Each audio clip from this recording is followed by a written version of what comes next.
The river was raging after days of rain, swallowing everything in its path. Amid the swirling debris, a mother dog stood on a floating raft of trash, soaked, trembling, eyes wide with terror.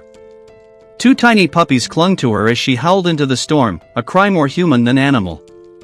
The makeshift raft tilted, a board slipped, and one puppy nearly fell into the roaring current. From the muddy shore, an old man stood frozen. His name was Solano. For years, he had lived by this river but no longer trusted it, not since it claimed his wife and daughter.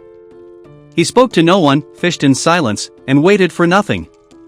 Yet something in that desperate cry pierced through the years of numbness. He dropped his fishing pole, grabbed an old coil of rope, tied it around his waist, and waded into the freezing water. "Hold on," he whispered hoarsely. "Don't let go." The current fought him, pulling and spinning, but he pushed forward, eyes locked on the mother dog who refused to abandon her young.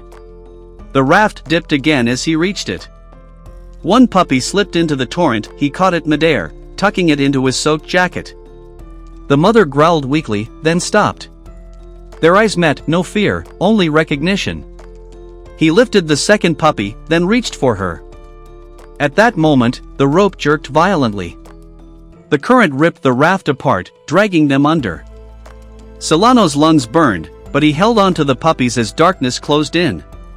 Just before losing consciousness, he felt the rope tighten, someone was pulling him back.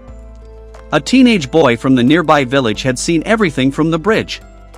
He shouted for help, and two men rushed in. Inch by inch, they hauled Solano, the mother dog, and her puppies to the shore, tangled in rope and debris.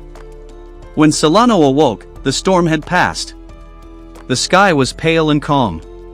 The mother dog lay beside him, trembling but alive, pressing her wet muzzle to his hand.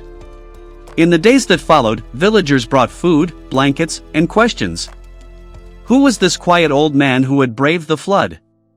Solano never answered. He just sat by the fire, the mother dog curled beside him, her puppies asleep in his lap, staring at the river not with grief, but peace. A photo of Solano and the rescued dogs spread online.